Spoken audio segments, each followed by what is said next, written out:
Hi. Welcome back. Here is a PowerPoint magic for you. In a presentation, while on a slideshow, you can control by hovering mouse over a button to see the next and previous slides.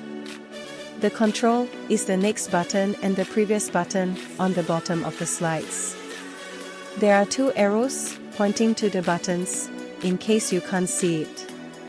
To learn how to make this presentation, please comment below.